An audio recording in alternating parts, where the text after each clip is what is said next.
Mahashivratri special उपवासाचे thalipeeth. त्यासाठी आपण 2 शिजवलेल्या बटाट्यांचा किस करून घेऊया.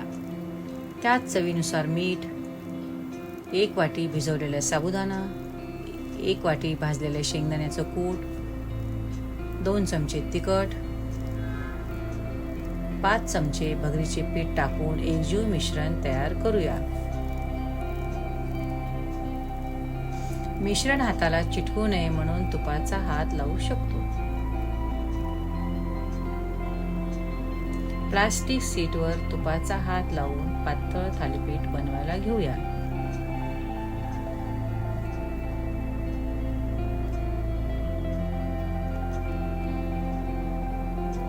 तव्यावर तूप टाकून मीडियम फ्लेमवर थालीपीठ दोन्ही बाजूने खरपूस भाजावे.